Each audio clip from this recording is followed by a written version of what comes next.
Happy Sunday, everybody. Welcome. What's up? It's your girl Bonnie Scotch. I'm here working on a Sunday, child. Trying to be in and out, but we did have some things that we need to discuss. So get in here, get in here. The layout is different on live stream. Hold on. Okay, there we go. Okay, get in here, y'all. Listen, before we get into today's topics, I definitely have some. Hey, Manini, welcome. I have some quick church announcements, and I'll start around the 5 minute mark ish. All right. So, in the midst of this government shutdown, I did want to share a resource with everybody. And this is for everyone across the board. I have been posting on my community tab some resources for the DMV more specifically. But for this holiday season, I do want to encourage people to donate to your local food banks. And in the midst of this government shutdown, I do see a lot of talks about people canceling Christmas, boycotting Christmas and the holidays. And I agree with that. What sense does it make to run outside and spend a bunch of money and boost the economy when the government doesn't give a damn about their citizens? Like, let's not be ridiculous here. Why are you going to spend money you don't even have? So, in solidarity, I've discussed this with my immediate family. We're not buying any Christmas gifts. We're just going to have like a cute little movie night. So, I encourage everybody to donate to your local food banks and food pantries. And I'm going to quickly share a resource with you all. And as I get more resources, I'll definitely be sharing them on my community tab. So, happy Sunday, everybody. How is everybody feeling, first of all? How is y'all's weekend? How is y'all's weekend going? I'm actually getting over a cold. I was kind of sick all week and I'm at like I would say 95%. I still feel like a residual something, but I'm a lot better. I can breathe through both nostrils and you know just bouncing back so quickly. I was just like, man, it just made me grateful for the little things, like the fact that my body can bounce back with a relative ease from a cold. That's something to be grateful for. I'm like so grateful for my health and just the small things right now. It's really the little things that are carrying me right now.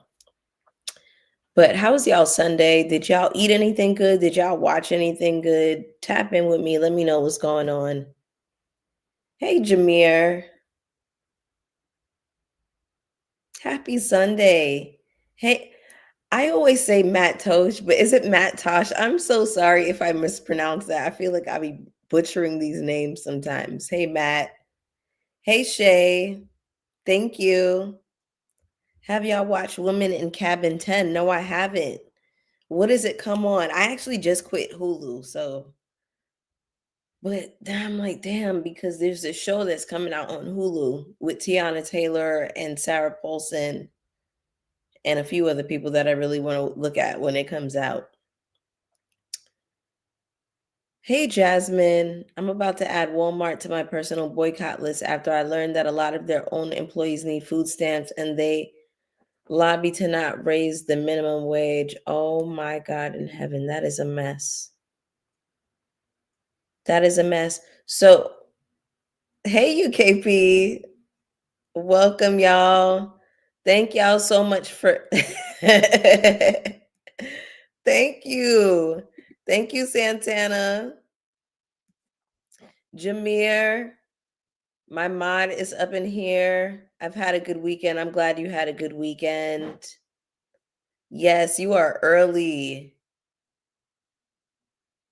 I'm gonna share that resource. We live, Manini. Yes. Welcome, welcome, welcome, welcome, y'all. I'm so happy to see y'all.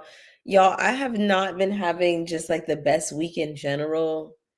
You know, And I was like, let me go live with my people. Like, I know they're just going to brighten my spirits today. Like, y'all always just give me a kiki. And I'm never mad at going live with y'all. I'm always like, I needed that. So I was like, let me get on today. Hey, Crazy K. Happy Sunday, everybody. I'm so happy to see y'all.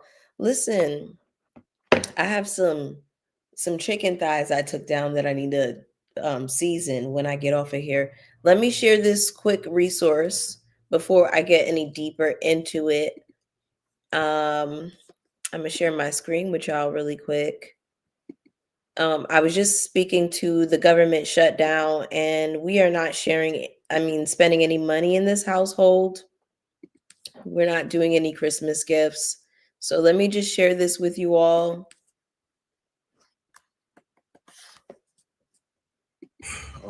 There's going to be no food stamps for November. I know people are struggling. I'm going to remind y'all of the resource that I give out to people all the time. Y'all have seen me post about it a million times, but people always miss it and ask me if I can repost it. This is going to be a repost of this month. I will probably repost this a number of times. Findhelp.org. One second. Findhelp.org is a website where you can go type in your zip code and you can find food pantries and a host of other resources. I accidentally clicked emergency food here, so ignore that.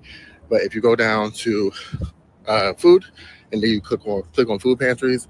It's going to verify if you're a human, but then you will have a list of local food pantries. This is the zip code I put in was my old one from Baltimore, but like literally any zip code should work. Find your local food pantry, like give to your local food pantry. I'm gonna be giving shopping for some canned goods later to give and some non-perishable goods to give to a couple of my local food pantries. Um, right now, we need each other more than ever. This is your reminder to share this resource. But yeah, it's going to be a little sticky in these next couple of months, truly. But I do think if we stick together, we'll be good. That's it. Uh, I will probably do a can drive, so look out for that. I just have to figure out logistics. But we need to help each other. That's it. Okay, so the food stamps are being Take myself off of mute. So I'm going to, when I get off of this live, I'm going to share that man's Instagram page. I'm going to have that linked in the description for the people that are coming in on the replay, like once I get out of here. But yeah, that is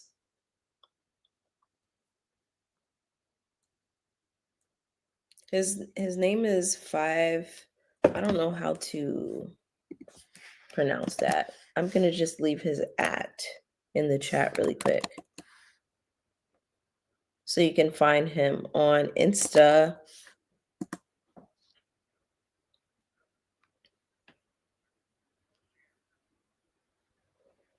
And also another thing, if you see someone taking something without paying, if you see somebody taking food, you didn't see it. It's nobody's business. So yeah. We need to help each other. That's it. Okay, so the food stamps are people are struggling. Let me just make sure I have the website too. Resource that I give out to people all the time. Y'all have seen me post about it a million times, but people always miss it and ask me if I can repost it. This is going to be a repost of this month. I will probably repost this a number of times. Findhelp.org. One second. Findhelp.org is a website where you can go type in your zip code and you can find food pantries in the. So findhelp.org is where you go there, you type in your zip code, and you can find different resources in your area. Okay. So please share that. Please donate to your local food banks. And let's just really, be more community minded this holiday season. Cancel is Christmas. Christmas is canceled in my household this year. So we're just going to be focused on spending time together. And yeah, that's what that is. Yo, my weekend, I just feel like, where did my weekend go? I feel like it just started and I still have stuff to do. I have to do something with my hair for the week. I'm like, girl, but I watched this movie. Oh, let me take this down. Let me take this down. If I don't work in loss prevention, it's not the business that pays me. If I see someone taking something from one of these greedy corporations, exactly. Like it's none of my business. I I don't get paid to snitch on people or to tell the police that I saw somebody taking food from somewhere. What like that's none of my business. And also I didn't see it. But y'all, I saw this movie this weekend called Weapons. And it was such a powerful metaphor for exactly what is going on in this country right now. I don't know if you all have seen it. It's like a horror movie. I'm not gonna give any spoilers or anything like that, but I was looking on Reddit, I was looking for commentary about it, and nothing hit. Like nothing was hitting, and I was like, I feel like people are missing the point. People are missing the plot of this Weapons film because I immediately got it. And the way they set up all of the stories of every person, it was a running theme throughout the entire movie. And that theme to me was that nobody was on code. Nobody in that movie was on code. And what happened from there was nobody being on code led to the destruction and the demise of that entire town. And it was such a powerful metaphor of what is going on right now. I'm like, wow, you see, like, how everybody was complicit, how everybody played a part, how nobody asked questions. Everybody just went along. And I was screaming at my TV, y'all. And I was like, I was like in the Reddit threads, I was like, nobody gets it. Like it was so many oversimplifications of what was going on. Like they try to make it about like, oh, this woman is feeding off of blah blah. And I was like, it was making my nerves so bad. I was like, this it's so simple. The common thread throughout. They told the story of the little boy. They told the story of the teacher. They told the story of the cop. They told the story of the junkie. And everybody across the board, it was the same thing. And I said, my God, today, I said, this is brilliant. I said, this is cinema right here. Anyway, y'all, we have so much to discuss, and I'm like, I want to try to do my best to get through this in like an hour. Oh, I have a super chat. Period. Thank you so much, Callie Steve. Callie Steve is a member, and Callie Steve always shows me so much love on all of my lives. You always hook me up. Thank you so much. I appreciate you. Callie Steve said, my family and friends are not doing gifts and redirecting our resources to community organizations that provide financial assistance.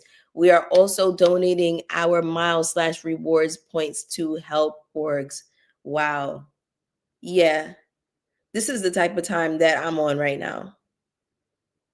This is the type of time that I'm trying to be on. I'm just like, okay, where can I donate my time to? Where can I give a resource? I'm like, trying to pool money with my family. We want to get some food. We want to make sure that people have like nice things too. We're going to be donating clothes. Like we're not spending any money.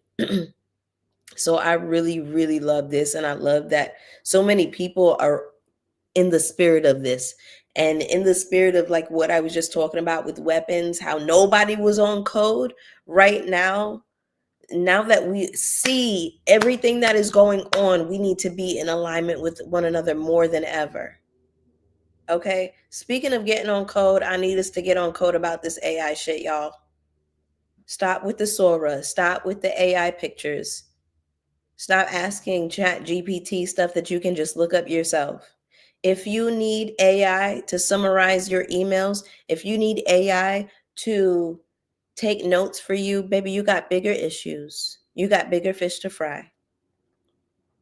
There is a literacy issue going on right now, a media literacy issue going on right now. Don't contribute to it. Use those brains. Use those noggins. Come on. Listen. In the wake of AI, and I'm just seeing so much foolishness that is actually being used to, this technology device is being used to create so much harm and division already. And I'm like, it's so obvious to me, but I'm like, this is the perfect recipe for spreading misinformation and propaganda. Please do not fall for it. Please, look at the sources, look at the links, look at where things are coming from. Are you arguing with bots on Twitter, online, on B Sky, on these like, are you arguing with AI, babes? We got to use this more than ever right now.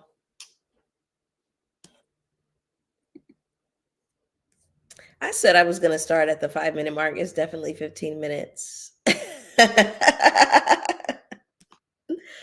Oh, yeah, I know. These companies, uh,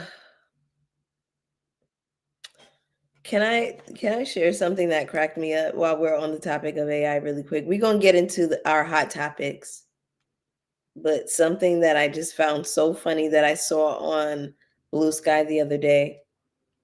I'm not really on Twitter anymore. I use Twitter to promote my YouTube channel mostly, but I saw this and I thought it was so fabulous. So here is a skeet from, his name is at Brian Saff.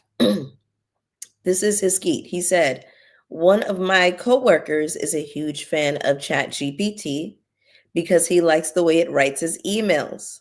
I told him I've never used ChatGPT. He asked why. I said I'm smart enough to organize my thoughts into emails and proofread them on my own." Y'all, that was on Monday. He hasn't spoken to me since.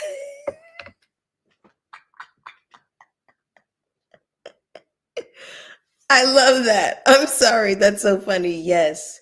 Shame people for using AI. Shame people for using Chat GPT. Use this. Use those noggins. Use those brains. I come from an era of, we used to do y'all remember like hard, like them thick ass encyclopedias? Like we had those. And then like a little pre-internet, we had Encarta, which was like this CD that you put, ENCARTA. It was like a CD-ROM encyclopedia that you could put into your computer and you could search things. Anyway, we need to kick it old school for real. You preaching on this good Sunday, Reverend Bonnie Scotch. Amen. Listen, I had to put my good deaconess pumps on for this Sunday, honey.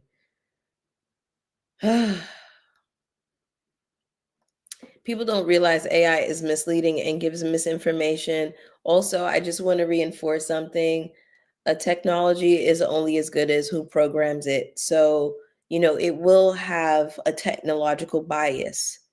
You know what I'm saying? That means that they are using these to target people, to surveil people, Black people. Don't invite this device into your home any more than the surveillance that we already have. Like, you know what I'm saying? So I would just say have a healthy amount of skepticism, be leery about these things.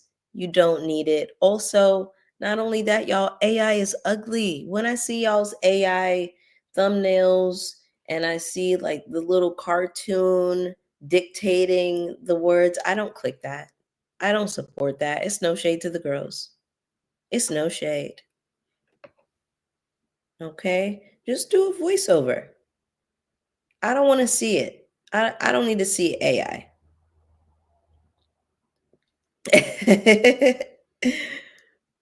Hey, Calbert. Listen. All right, y'all. Let's go ahead and get into it. I feel like I've said everything that I need to say about that. We're going to get into, first and foremost, our Dr. Wendy update.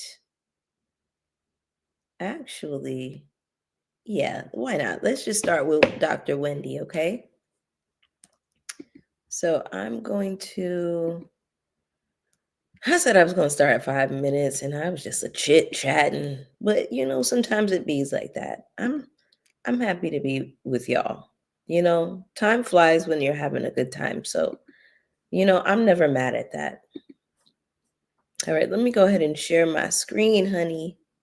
So, Real Housewives of Potomac's Dr. Wendy Osefo accuses police of an illegal arrest over fraud charges. This is an exclusive from Us Weekly. The Real Housewives of Potomac star Wendy Osefo is claiming she is a victim of an illegal arrest as she fights her fraud charges in court, Us Weekly can exclusively report. On October 17th, Osefo's lawyer filed court documents as part of her criminal case in Maryland. The reality star demanded all charges be dismissed due to alleged defects in the charging document. In addition, Osefo, 41, demanded all evidence be suppressed because of an unlawful search or seizure. The Bravo star also asked for all wire and verbal communications to be suppressed because of an unlawful interception. In the filing, Osefo's lawyer claimed his client was illegally arrested. The reality star's counsel said all admissions, statements, or confessions should not be allowed as evidence because they were unlawfully obtained.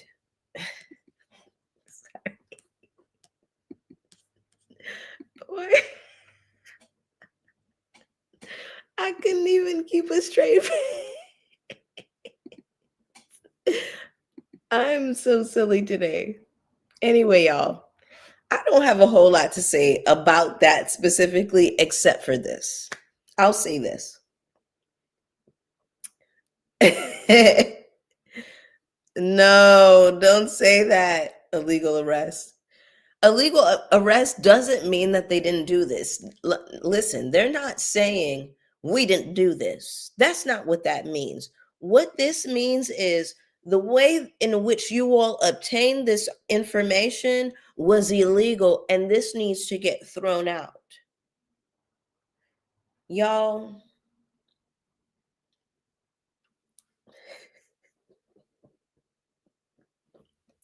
I can't. Y'all know how I like usually deliver things so deadpan. I feel like because I'm so deadpan, like I feel like that's a part of my comedy. I can't hold it today. What I was gonna say, let my people go. Let my niggas go. Okay. Is my hair crimped? It looks so good. Thank you. It's not crimped. I just freshly washed it today and that's it. It just has a little bit of like serum on it, but I have to add some leave-in. But thank you so much. Let my niggas go. If Wendy and Eddie can get off on a technicality,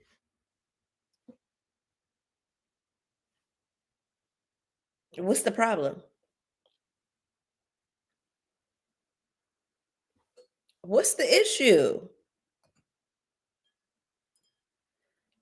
Listen, we have so many criminals in the Bravo sphere. Like, they're talking about, what are the charges? Like facing up to 15 years. I hate the way that sounds.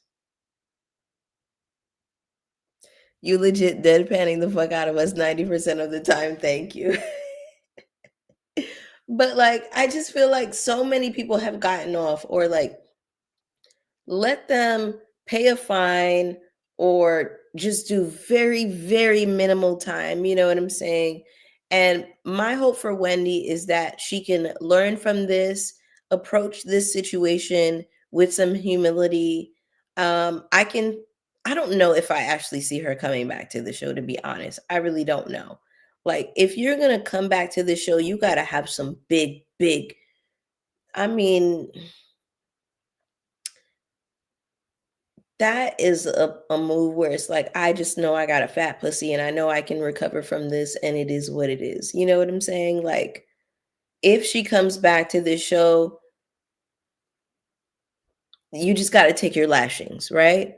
I could see her getting a little spin-off, maybe a little 2 to 3 episodes where she's vulnerable. She talks about how the pressures of, being from this family and everybody's expected to be an engineer or a doctor or whatever, how she has to pay for she has to take care of her whole family, the pressure of, you know, never being an it girl and then being thrust into this space where you feel like you need to be an it girl.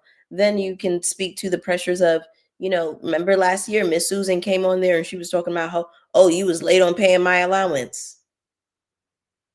She's paying her mother's allowance. I'm convinced that Bravo wants people that have questionable backgrounds. I feel like that adds a little bit of spice to it because if you remember Brittany, I feel like absolutely with Britt Edie from Real Housewives of Atlanta, they did a background check and they found some shady looking things, but with Wendy specifically, she didn't start shaky. This surprised us about Wendy. We never expected this kind of news from her. So at the time, a background check would have been squeaky clean, and some issues with her arose later.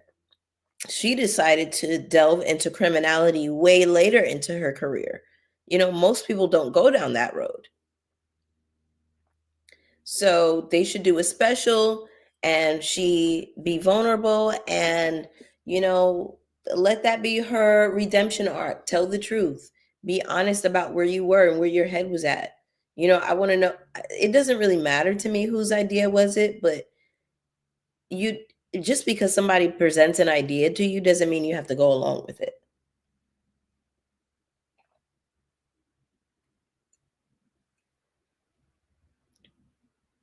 I read somewhere that they have 8 degrees between them. That's a lot of debt. That is a lot of debt. I feel like Wendy would possibly be more accountable than Karen was. I would hope so. Because I feel like Karen is going to come back haughty and she's going to figure out a way to deflect still. She's not going to take accountability for that drunken bumper cars moment.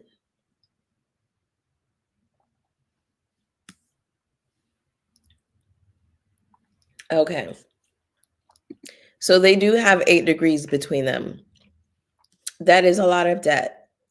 Hey, Claudia, welcome. Child, 8 degrees and no street smarts is correct. So yeah, that's pretty much our Wendy update. I mean, I just feel like if you can get off, get off. So many, other people that are not black get off on these technicalities all of the time. I feel like it's sickening when black people get to use the system against the system. I live for that. I live for that. No shade. Listen, this is a non-violent crime. They didn't hurt anybody. You know, a little scamming. A little scamming ain't never killed nobody, child. Now, Karen could have hurt people. Karen could have hurt people. She could have killed somebody. She could have killed herself. Hello? Anyway, y'all, let's go ahead and get into this next story that features, you know what? Since we're talking about Wendy, let me just get into this one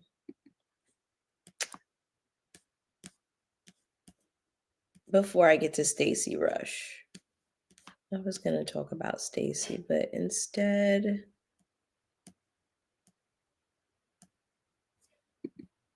I just want to pull up a visual.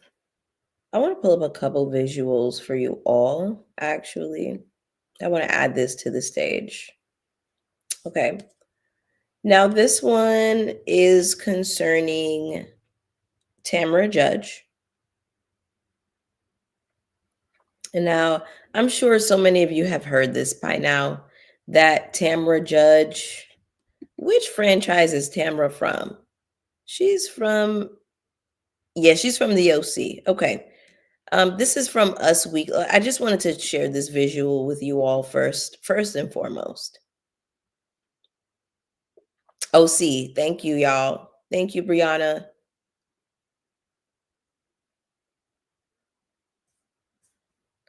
So this story from, Us Weekly, I'll just read it to you all while I have that visual up on the screen just to kind of further reinforce what I want to say. Okay.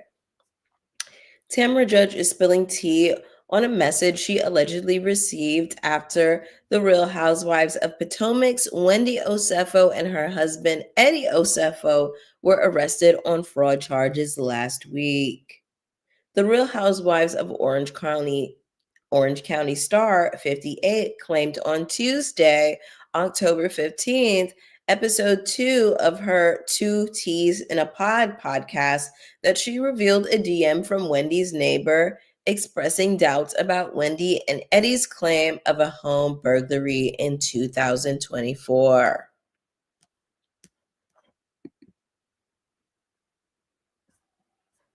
I just wanted to make sure my visual was still up there. Okay.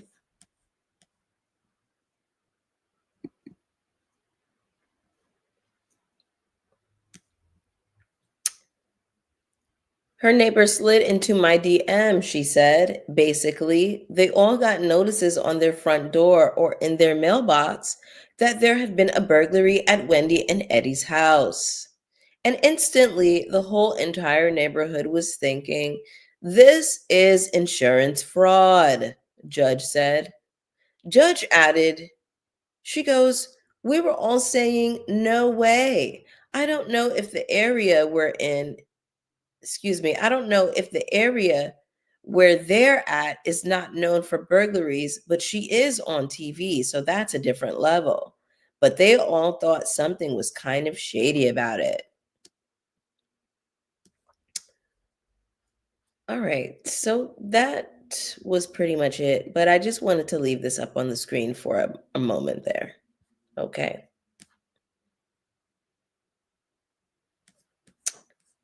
Now I'm going to get rid of this and I want to provide another visual for you all because actually before I get rid of this, I just want to say this. Um,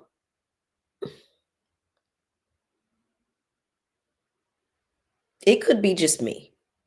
It could be that I just don't pay attention to Tamra Judge and her podcast and what she got going on. And maybe she's just not interesting enough to have her sound bites, spread on a level where I'm always hearing things. But this is the first that I'm hearing of her. Okay. And maybe you all listen to her podcast. Maybe you all are in a better position than me to know whether or not she speaks on other people's crimes. Have other people called her, not called her, DM'd her about White Housewives crimes? Has anyone DM'd her about Jen Shaw? Has anybody DM'd her about Bronwyn Newport? Has anyone DM'd her about Lisa Barlow? Has anyone DM'd her about Teresa Giudice? Has anyone DM'd her about literally anybody else, please?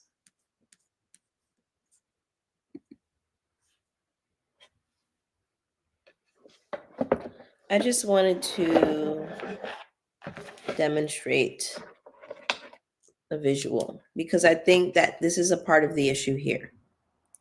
I think a part of the issue is that so often, so many times, white people will find themselves in Black people's business. And I have a hard time with that. I have a hard time with that because I feel like if you all were where you belonged, which is white people's business, we wouldn't have half of the problems that we have today. So I'm going to draw a visual here. Black people business.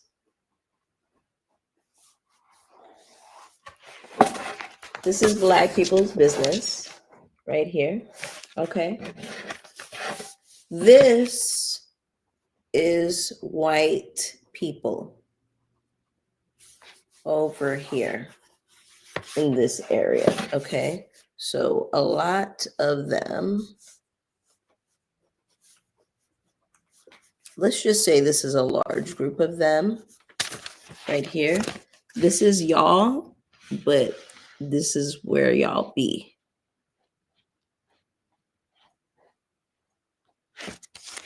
This is where, this is white people and this is black people business, and this is where y'all be at.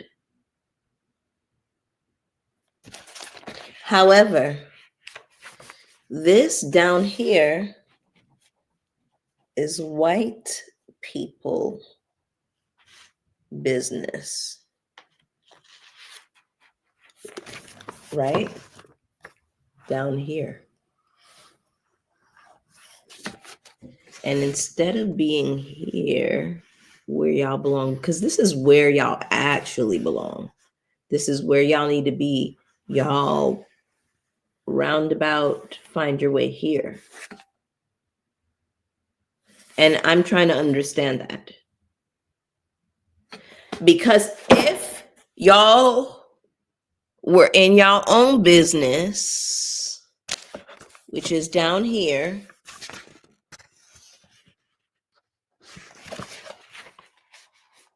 white people business. If y'all were down here, if y'all were here, then we wouldn't have the issues that we have today. Y'all are going to listen. Y'all's sons and daughters and cousins and nieces and nephews are going into these establishments with pow-pows. Look at what they're doing, elected government officials. Globally, we have an issue with y'all's kind, with y'all's people. Anywhere on earth, anywhere there's people and there's fuckery and there is harm being done,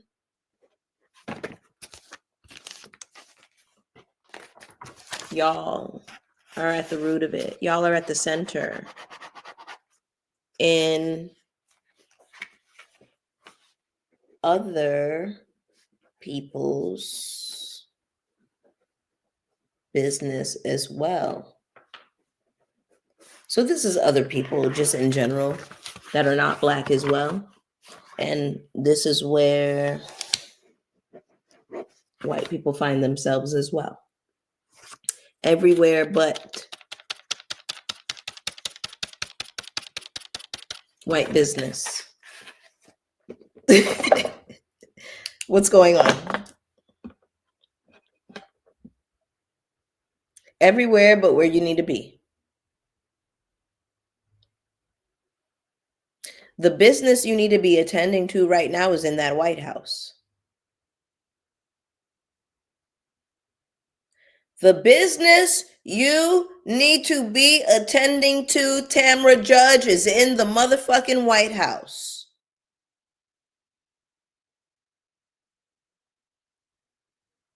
I remember when y'all ran out in the streets with your white pussy hats and y'all thought y'all was doing something.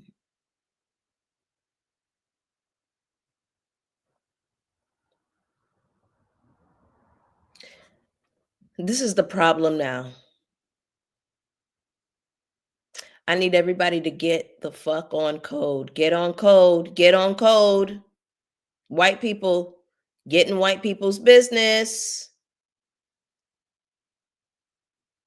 Because your sons and your daughters and your cousins and your nieces and your nephews are causing harm all over the globe. Okay?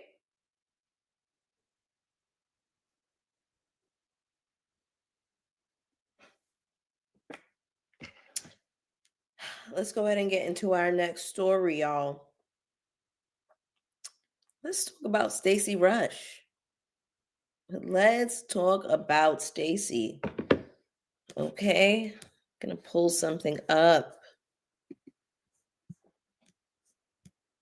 that I found to be very interesting. This is courtesy of Bravo and Cocktails. So shout out to Bravo and Cocktails, y'all. All right. Let's go ahead and add this to the stage. Let's go ahead and read this alleged contract between Stacy Rush and TJ. What's his last name? Thomas Anthony Jones. Okay. Let's go ahead and take a look at this together as a family. I am so sorry that I cannot enlarge that. Okay. So this is the alleged RHOP contract between Stacy and TJ. How am I doing on time? I'm 40 minutes. I'm doing great. I'm doing fabulous, in fact. After this, I still have to do my hair and I have to season my chicken. I think I'm going to make jerk chicken again. I just feel like, I'm coming down to the wire and I just need to make something. It's my tried and true. And you can just pair it with anything, some potatoes, some veggies, some rice, some whatever.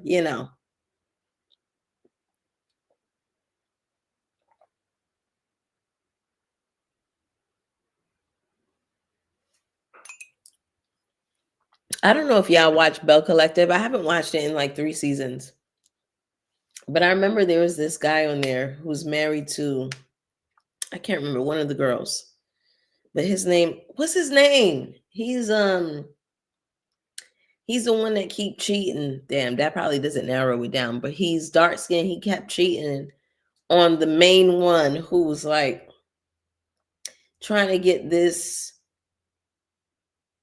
street that they have jump in. He's like she was like the main one. She's like kind of heavy set, real pretty though. Pretty brown skinned woman. But her husband, the way he would say contract, Glendale. It's Glenn. Yes, Glenn. Yes.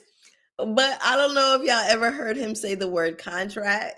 But I always thought it was so funny because he would be like, contract. I always thought it was so cute. Um, he would be like, contract. It's Glenn. It's Glendale. Yes. Anyway, y'all. Let me read this contract. So it says here, I, Stacy D. Rush, willingly entered this agreement with Thomas Anthony Jones as an equal partner and cast member of Bravo TV's Real Housewives of Potomac. RHOP, produced by Truly Original, LLC, and NBC Universal Media, LLC. I agree that Thomas Anthony Jones Jr. is entitled to 50% of my salary earned as compensation for my appearance for the 2024 season as a cast member. And each season, I appear as a cast member of RHOP thereafter. This contract shall automatically renew each season and remain in effect until my employment as a cast member of RHOP ends or a mutually agreed time. And it is signed 5/5/24. So it looks like one signature is on it. Printed name, signature, Stacy Rush. So here's the thing about this, y'all.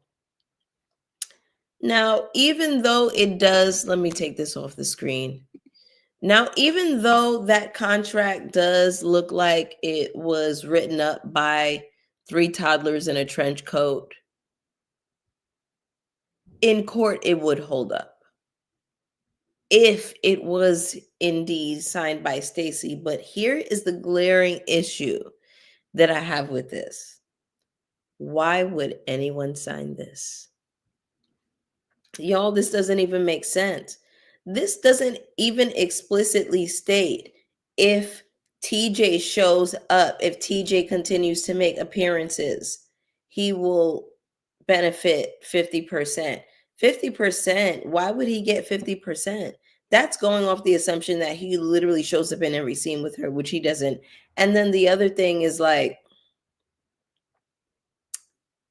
I agree that he's entitled to 50% of my total salary earned as compensation for my appearance in the 2024 season. Why would Stacy sign this, y'all? It just doesn't make sense.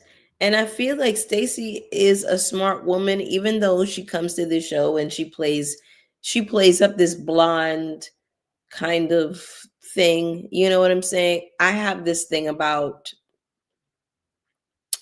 I don't feel like Stacy is as silly and goofy minded and as clueless as she leads on. I feel like in Stacy's case specifically, Stacy specifically, because we've seen the blonde archetype across franchises, right? We have Stacy Rush, we have Whitney Rose, we have Portia Williams, um, we have, who else played really blonde in their franchise? Bryn Whitfield. In the scheme and the setup of those kinds of archetypes, right? I feel like Stacey is actually very smart, very astute. And I feel like in her case, you can only play dumb when you're smart. You can't play smart if you're dumb.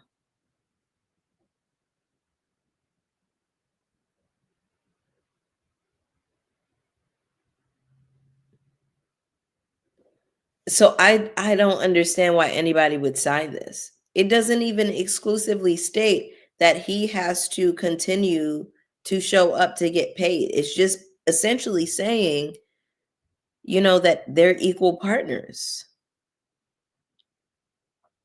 I agree that he's entitled to 50% of my total salary, earned as compensation for my appearance, my being Stacy, each season as I appear as a cast member. What? So each season that she appears, he automatically gets 50%? That doesn't, come on, y'all.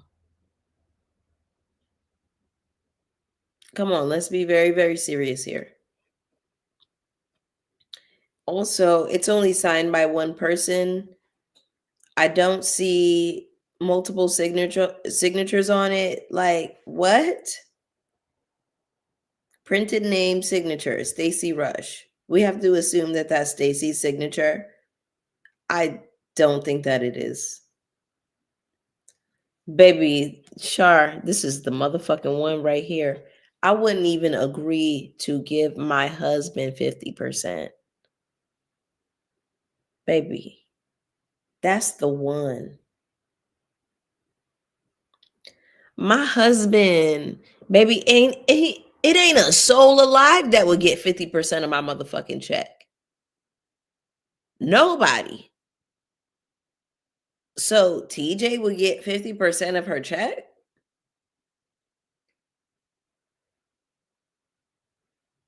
Chat GPT wrote this contract. Yes, it can. This was written by Chat GPT. This is my thing, Brianna. Why didn't he sign? Where's TJ's signature? Why would only Stacy's signature be on a contract? If this is something that is mutually agreed upon, why would only Stacy agree to this? The signature from TJ would be the acknowledgement that they had this discussion. So if his signature was on it, it would actually hold up in court. I watched a lot of Judge Judy growing up. So, yeah, you can have something written by text, you can have a verbal agreement, you can have something recorded, you can have something written down. It's all types of agreements that can be honored in court. What are we saying here? TJ, girl,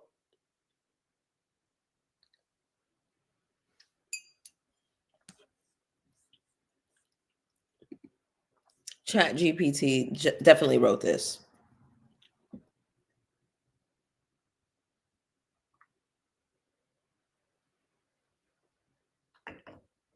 Y'all, happy Sunday. Thank y'all so much for being here with me on this good Sunday afternoon, honey. Or actually, it's getting into evening time, darling. Listen, I gotta get this chicken seasoned. Okay. All right. What else we got going on here? I feel like that's that on that. And then I'm gonna get into my last story with you all, which is Keke Palmer once again facing backlash in the media. Okay. I'll pull this up.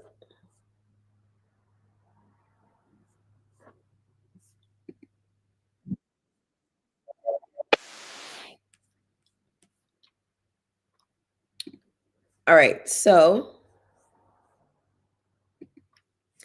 for those of you who do not know, Keke Palmer is executive producing a new show called Southern Fried Rice. And she recently got a lot of backlash because people just feel like, why are we centering stories about Asian people in a time like this? Okay. So she did have a response to that, and I want to share it with you all.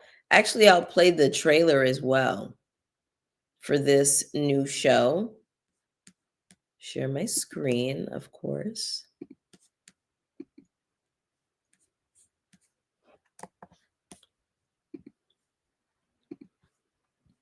There are dozens of people that. All right, say cheese. Cheese. Okay, I know I got some explaining to do. I got it. Let's start with the elephant in the room. Yes, I'm Asian. Yes, my family's Black. And yes, I've always been hard to miss. This is Coco. College is what you make it. Once you immerse yourself in the opportunities here, I'm sure that you will find W has so much to offer. I mean, too hoe or not too high. Don't forget who you are. Coco, that girl, Jackson. For a lot of people, this is hard to understand, but Black culture is the only culture I know.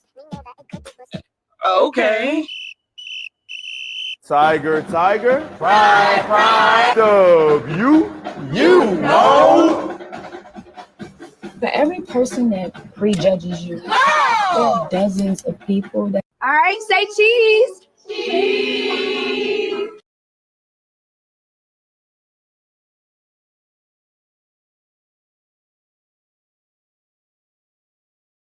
That was on mute still. My bad. All right, y'all. So that was the trailer for this show that Keke is executive producing. Okay.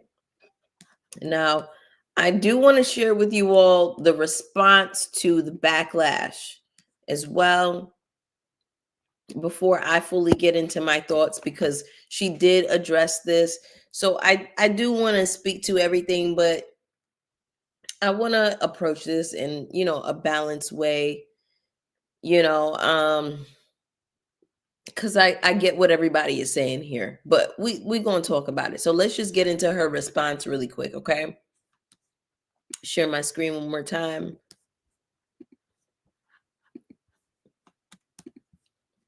And I say that because it's not easy to obtain that kind of investment. In Key TV, this is the ethos of the company. It's a network not just because it has stars and shows or has talent, but because it's about the people who create the shows and connecting them. I mean, we have Alex King, a Black queer creator that made the short film Keep Me in Mind. We have Antoine Lachey, who created the horror story Blue Forest. We have Cousin M. Hey, you guys, I don't want to take up too much of your time, but I wanted to chop it up real quick about this series called Southern Fried Rice that's premiering on Key TV that is receiving some controversial feedback. Now, Southern Fried Rice was created by Nakia Stevens. And while I can't speak to her inspiration for the show, I can speak to her dedication as a creative. I mean, Nakia has written, show ran, and produced 4 shows alongside her Damn Right Originals team with Key TV. And Key TV has proudly invested over $500,000 on her creations. And I say that because it's not easy to obtain that kind of investment.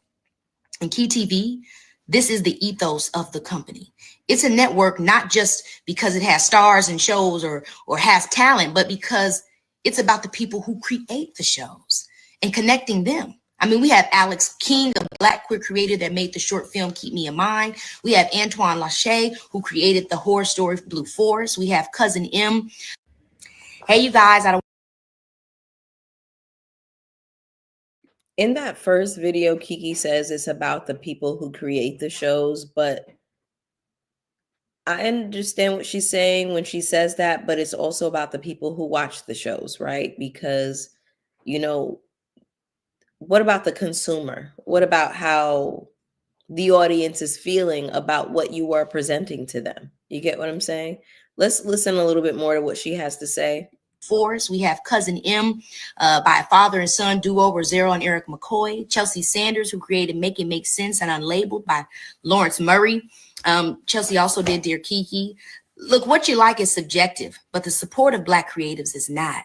And it's a task that Key TV takes on with pride, because if you want to be a creative, you have to be able to create.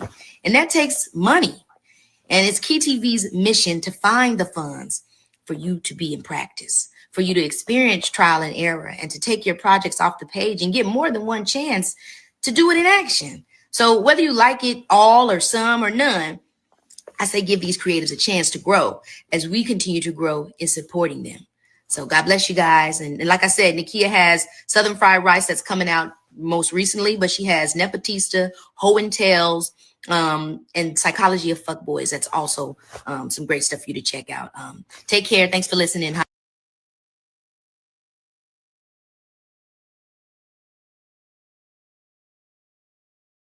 Oops, I was muted. I did feel like Keke's response to this was a little bit hollow for me. I do think that people's issue with a show that centers Asian experiences feels like, why do we need this and why do we need it right now? And is this a story that needs to be told by us? Who is ultimately benefiting from this story being told?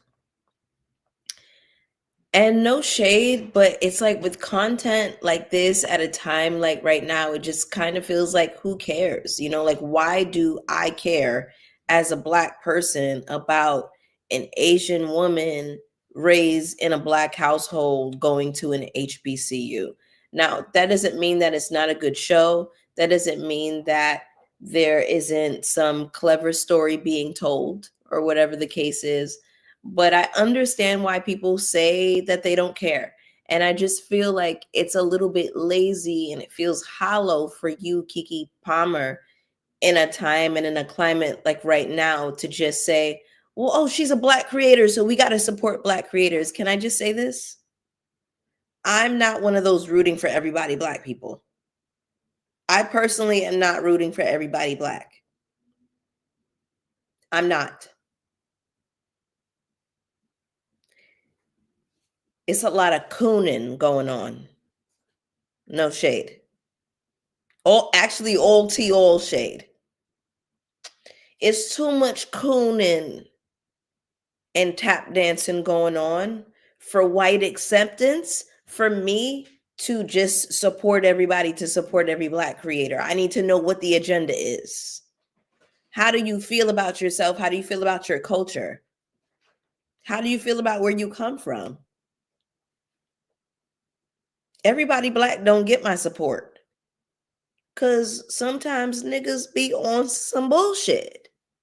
And sometimes you really have to listen to people real good to understand what they're about, to understand their perspective. So I just don't think that saying, oh, well, they're a Black creative, so we got to support them and they got so many other things going on. I don't think that that's the thing to hang your hat on, Keke Palmer. And the running theme of this live, as you can see from beginning to end, is motherfuckers not being on code. There are so many times and instances where I feel like Keke Palmer is not on code. She's not. And she gets away with a lot of fuck shit because she's likable and because she's funny. She don't be on code when it comes to women, when it comes to black people, when it comes to, black issues. Remember years ago, because of course, people, when you be on some bullshit, people be digging up your tweets. Somebody dug this up the other day, not the other day, actually a couple days ago, when Keke Palmer said this. Imagine if your EBT card could only work on healthy items.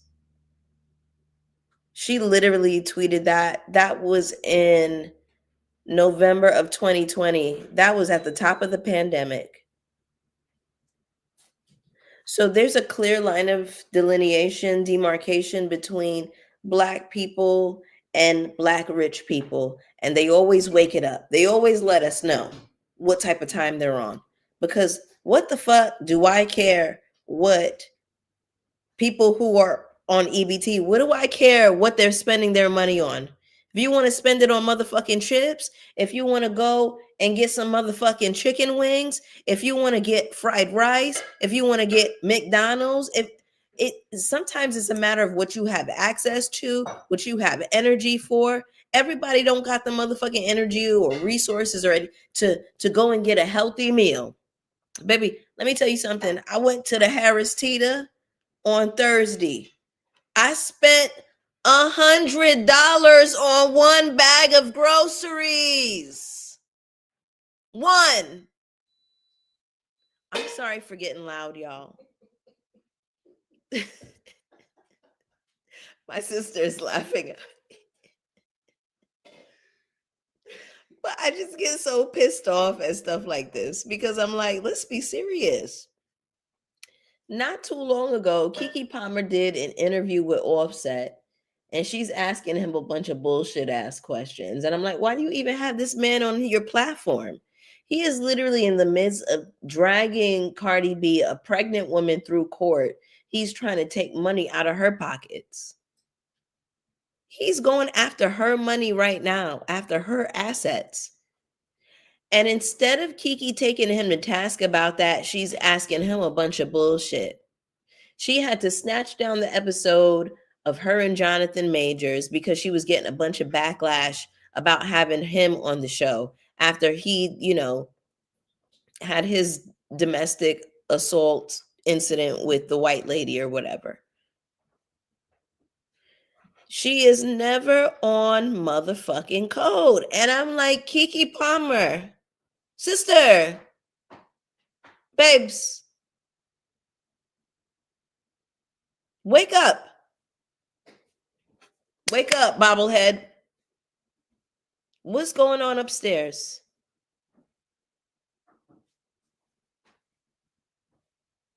Enough.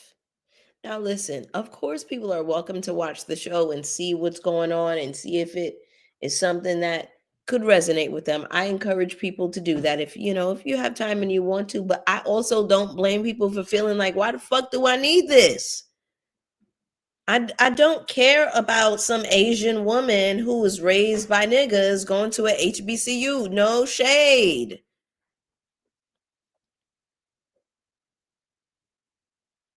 Then they saying that the girl who wrote the story is obsessed with Asians and Asian culture and deleted her Twitter and all this. I'm like, girl,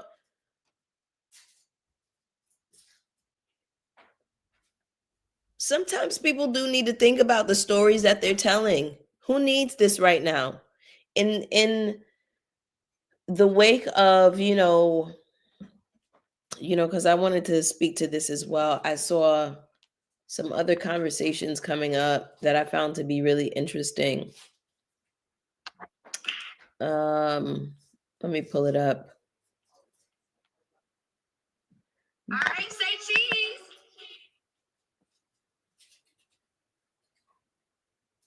You have lost your mother effing mind, considering it was Asians who sued because they thought too many Black students were being accepted into Ivy League universities, thus ending affirmative action. At Keke Palmer, you got a lot of damn nerve.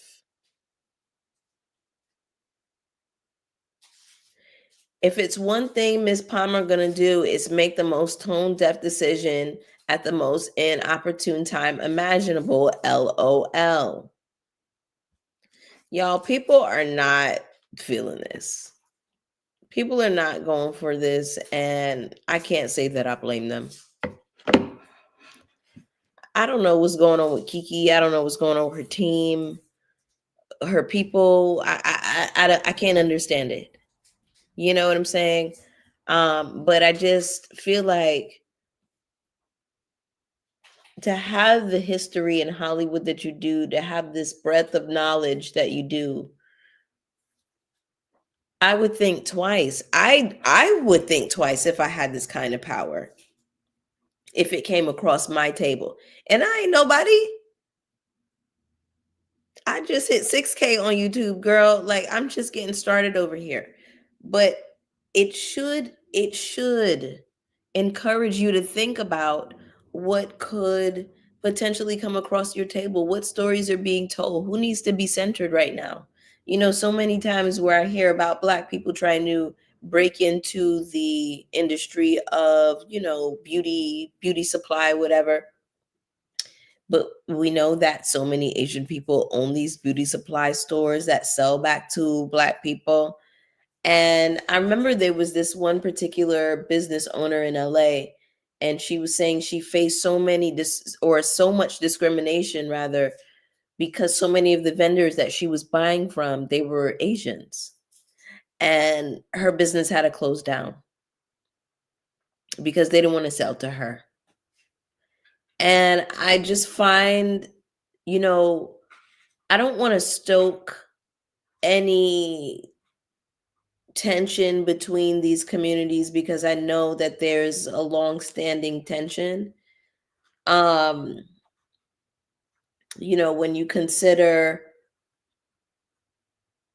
Asian people, a lot of the times they do align themselves with whiteness. And unfortunately, that means that we are facing, you know, that racism from Asians. You know what I'm saying? People always bring up Latasha Harlins and, you know, what happened in LA with the Asian lady murdering the child in LA. Like, all of like these dynamics always come up. You know what I'm saying? So it's just a very particular dynamic that I know that Black people and Asian people have. And I just feel like in general, Keke Palmer doesn't appear to me to be as thoughtful as I would want her to be.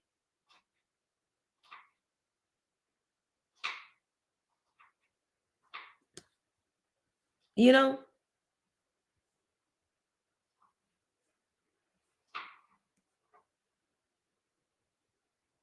Ooh, here's some perspective. Both Black and Asian people are saying it's full of stereotypes. I'm gonna pass on this.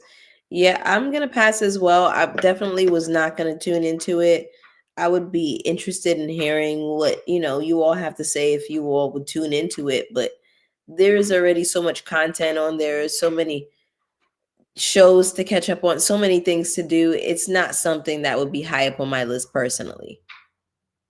But if it's full of stereotypes anyway, it's like, girl, I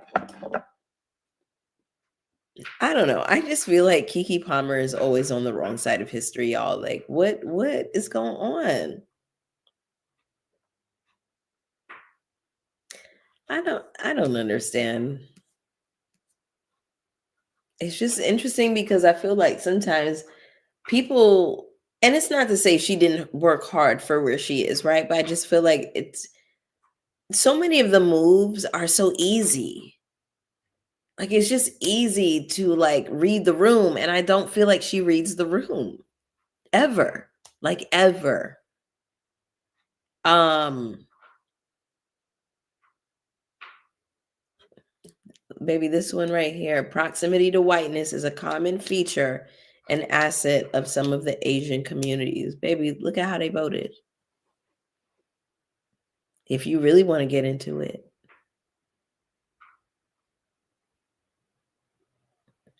It's all about who you are willing to align with. And for years and years and years, we have been I just feel like Black people, even though we are the most discriminated against, we embrace everybody's culture the most. It's so ironic, right? Maybe it's because like there's a part of us that like we want to be accepted the most. Maybe that's a part of where that stems from. Like I remember growing up, like the fascination with like Chinese and Asian culture in general, and like the crossover between hip hop and Asian culture, when those things linked up, and the chopsticks from the beauty supply store, and everybody got these Chinese tattoos. And it's so interesting to see things make their full circle moments, right? And then you see the K-pop explosion, and you see who gets to benefit from, you know, Asian people aligning with Black culture, because it's just essentially R&B, Black culture, hip hop repackaged. You know what I'm saying? But you get to see who benefits from certain things. You know what I'm saying? And again, I would just ask, I would just question who benefits from this story being told.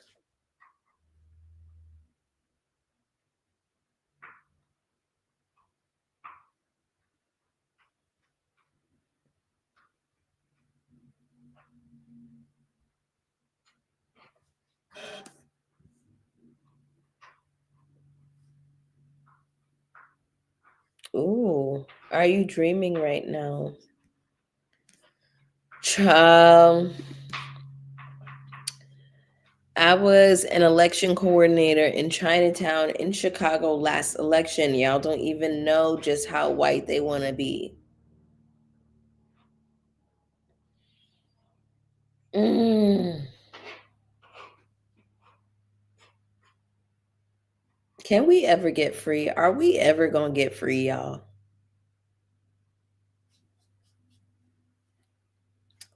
I just don't know. I just don't know, honey. I had a couple of other stories that I wanted to loop in, and I was like, this is too damn heavy. This is just too much. I don't know if I got it in me. I was going to talk a little bit about Tyler the Creator and his tweets resurfacing in the wake of him. Tyler is going through his rebrand right now. Basically, he posted a tribute to D'Angelo in the wake of him passing away in the last couple of weeks. And he was disappointed and upset because his mostly white fans didn't know who D'Angelo was, didn't care that he posted a tribute. And people are just like, hold on, hold on, hold on. I just find it funny how you care so much about this when you have played into this narrative about being anti-Black. And then they went and dug up some tweets of his from when he was 19, 20 years old,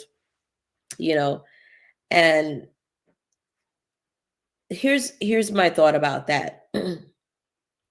I feel like, I knew about a lot of the older tweets that Tyler had, like all of the misogynistic, racist things that he had to say. And I'll be honest with y'all, those tweets, he made them when he was 20 years old. No shade to the 20-year-olds out there, but I don't feel like anybody who's in their 20s is a good person. I don't feel like anybody in their 20s is a good person. So we'll start there. The other thing that I'll say to that is, yes, people can grow. People can grow, they can learn, they can come into acceptance about their Blackness. I grew up in a house that always was very loving and accepting of Blackness and Black experiences. And so I didn't grow up with that thing that made me hate my Blackness. Also, I was raised in Brooklyn, right? So I didn't grow up in a predominantly white space. And I think that those spaces can contribute to some internalized self-hatred that, a lot. So I would extend compassion in that direction, right? The other thing that I do want to say, though, having said all of that, is this. Those tweets are resurfacing, and there are more tweets than I even knew of resurfacing right now. And Tyler is deleting those things in real time. And you do have to be accountable. You do have to be real about it. You have to be accountable to those things that you said. And you had a new album come out, and listen, I feel like low key Tyler may always have to answer to those things. And I don't feel like it's up to his fans to gaslight people and make them feel like, oh, well, he was so young. Yeah, he was young, but a lot of people are young and don't put out that kind of hatefulness. And it wasn't just one or two things. It was quite a lot. It was, one tweet about R-wording pregnant women. There was a tweet about George Floyd protests and, not looting and like playing into those kinds of stereotypes. There was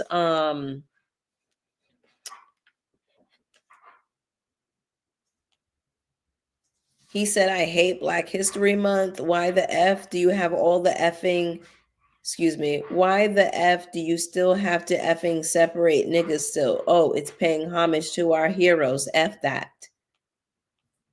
Just very. And the other thing I don't like is how people are like saying that these very misogynistic, racist things are trolling. Can we just be real, y'all?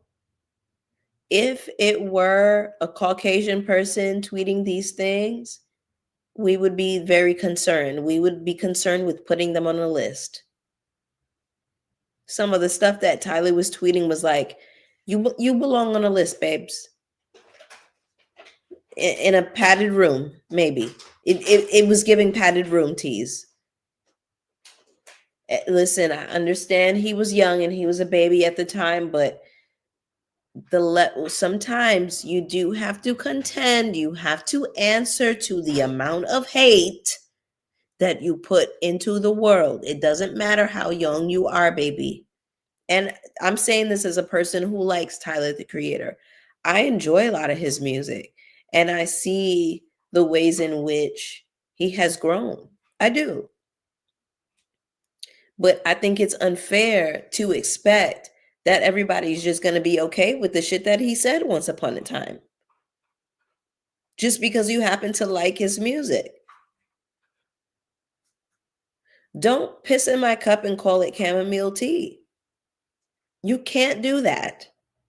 You have to just say things as they are. That it was nasty business what he put out there. It was. He may have to answer to it for the rest of his life. I don't think it would be cool to just be brushed off because it's like, oh, he was so young. He was 19, he was 20, he was 21, he was 22. So what? It was a lot of hateful stuff. It was a lot of it. And it's just interesting now because, yes, I've heard a lot of these things before, but I'm seeing people are digging up new stuff that he's having to delete in real time. And I'm like, okay, that is an issue. If it was just so much that niggas are digging stuff up, it's like, man. Ugh.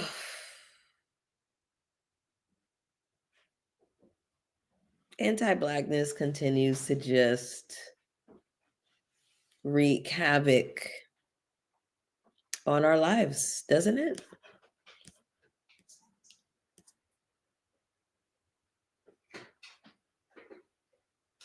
Hate yourself all you want, but I wish people would stop contributing to these systems of oppression. Hello.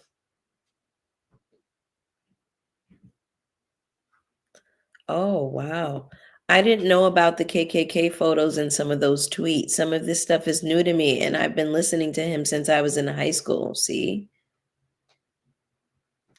I didn't know that, he is really good friends with that group called The Internet. I didn't know that they publicly called him out for, he had came out with a merch brand where he had put like a Klan member on one of the shirts on like a piece of merch.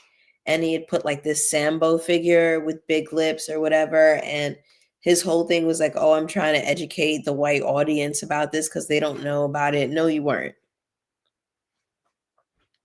There's a way to educate people, and then you just throw out something on a piece of merch without context. There's no education in that. People are just seeing stuff and buying it. So you have these little white boys showing up to your shows with fucking Sambo snapbacks.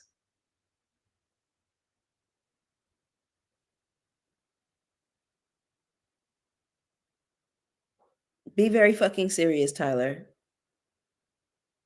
Be serious. Be so for real. No shade. Like,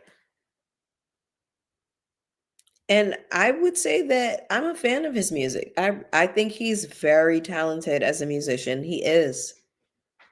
But that's some bullshit, and he may have to, again, he may have to answer to it for the rest of his life. He just might.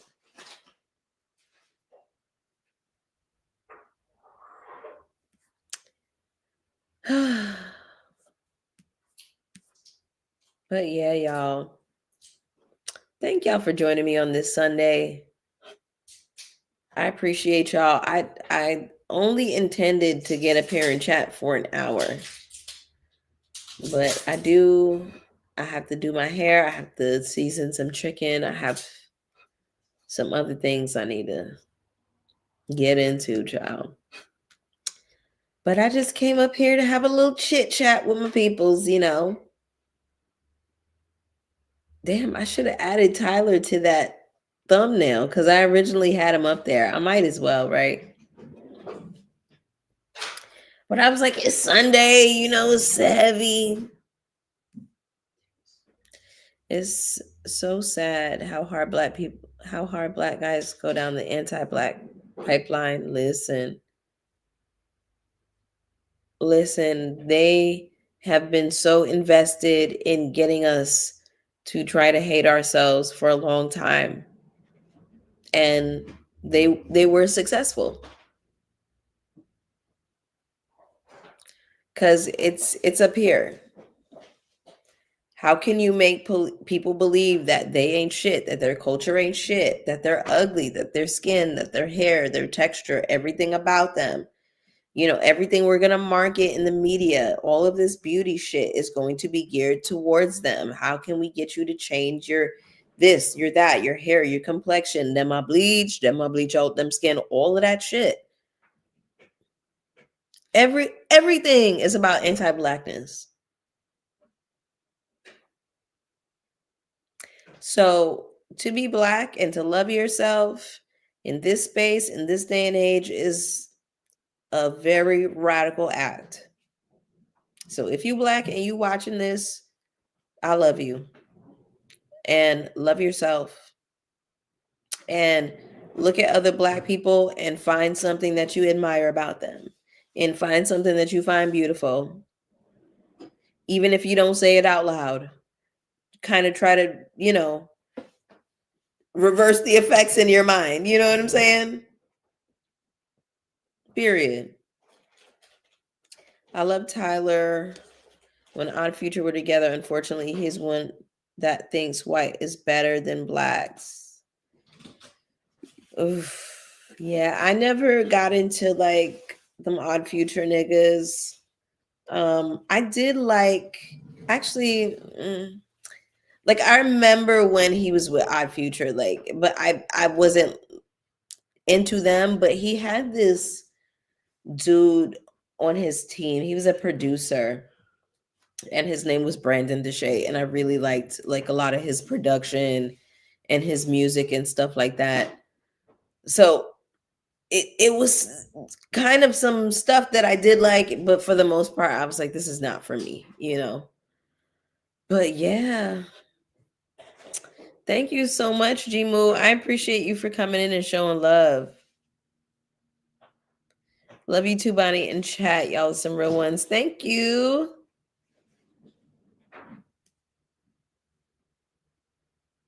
Thank you. But yeah, like, it's just really a shame too, because I feel like a lot of the brilliance and the genius that Black people have, they are so afraid to assign it to themselves, and they always like give it away to other people, other groups of people. So maybe like even take the time to like acknowledge the genius in other Black people, other Black creatives, and even in yourself. You know what I'm saying? You might give it away too quick. You know, sometimes like I'll be searching things on YouTube, and then the first thing that comes up in the algorithm is a bunch of white people, and I reject that. Like I make sure like I try to click into a Black person first. You know what I'm saying? Like what makes this white person the expert? Why do we think that whiteness means expertise?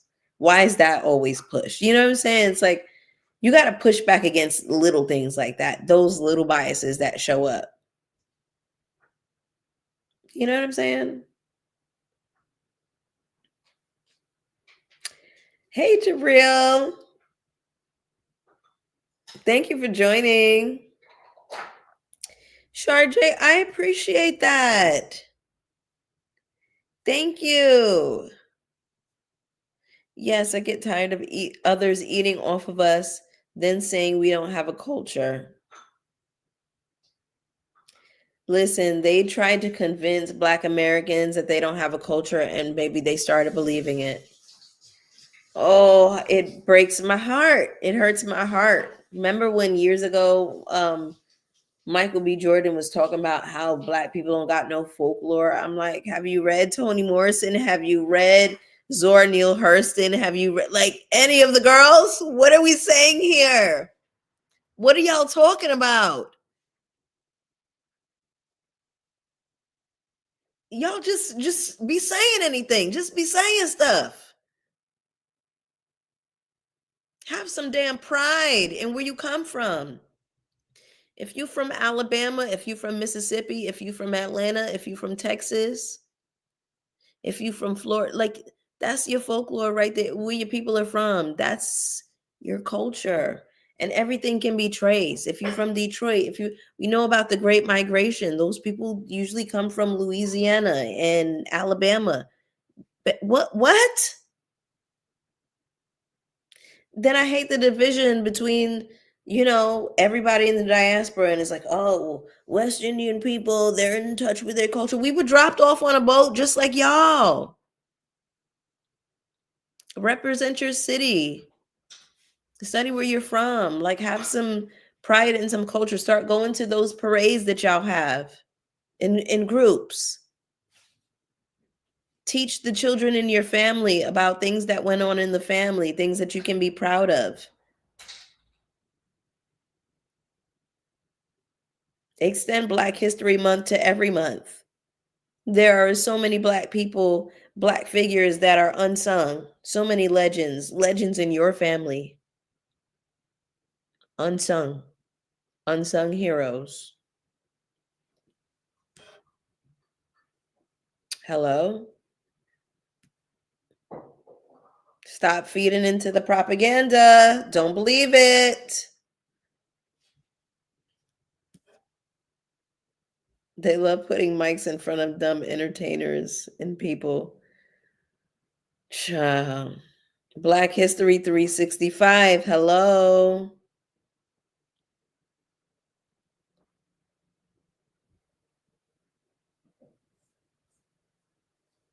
People don't realize that Black culture is where the sauce is. Everyone is copying it. Hello.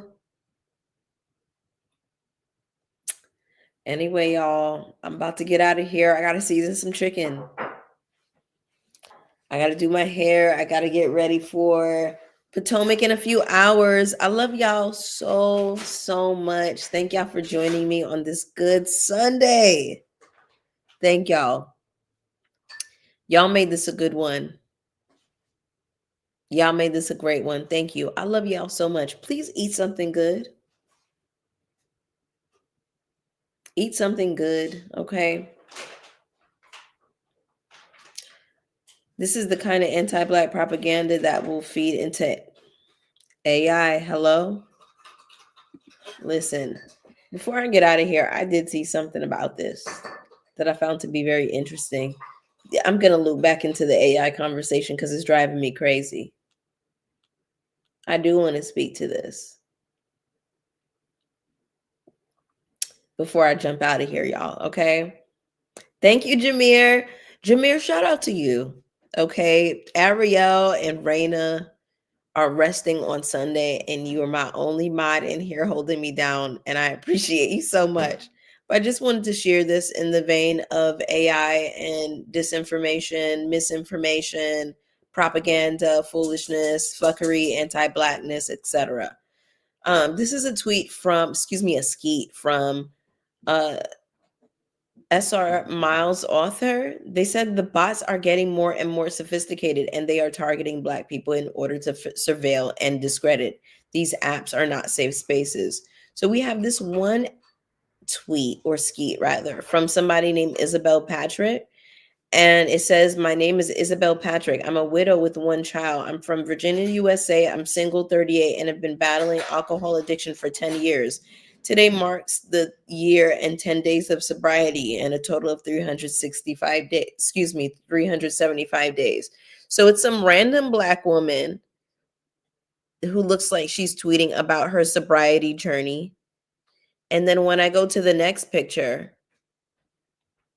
is somebody named Isabella Owen, and it's a different Black woman with the same exact tweet, or skeet rather. "My name is Isabella Owen. I'm a widow with one child. I'm from Virginia, USA. I'm a single, 38, and have been battling alcohol addiction for 10 years.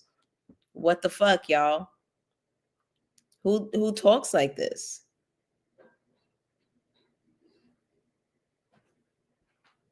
The person who tweeted that also spoke to people take a glance at this and move on. I found one pushing anti-college rhetoric on actual Black women's posts.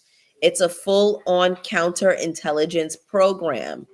Who is funding it is the huge question.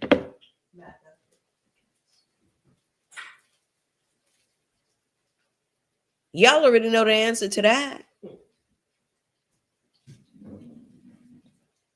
Be careful, y'all. I'm just saying, be careful and be aware. Okay?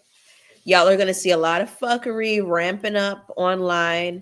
Y'all are probably going to see a lot of maybe even AI videos of Black people, Black women being belligerent in certain spaces. And it probably is completely made up. Because again, it's about feeding a narrative.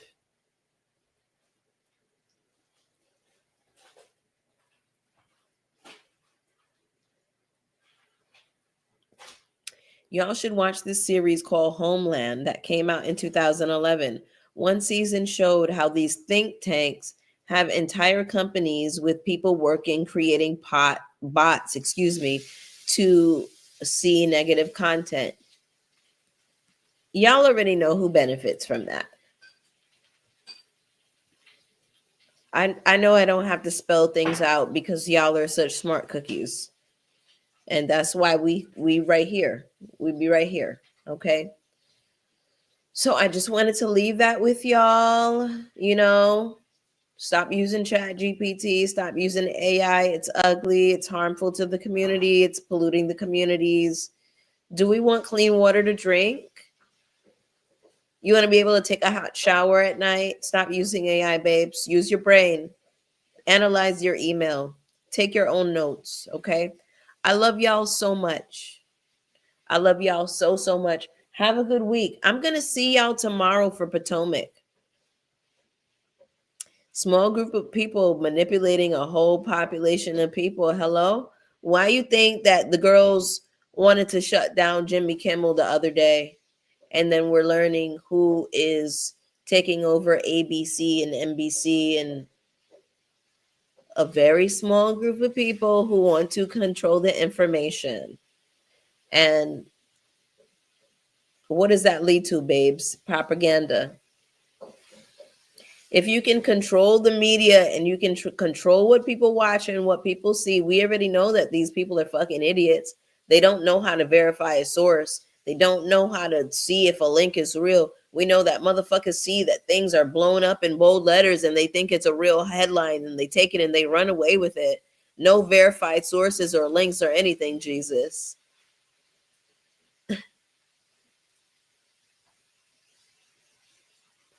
We're using these. We're using those big noggins. All right. I love y'all. Have a good week. I'm going to see y'all tomorrow for Potomac. Okay. Or if it's not tomorrow, it'll definitely be Tuesday, because sometimes my when I try to airdrop big files to myself, it be tripping. That's what I mean when I say I'm having technical difficulties, y'all. Airdrop be tripping on you, girl.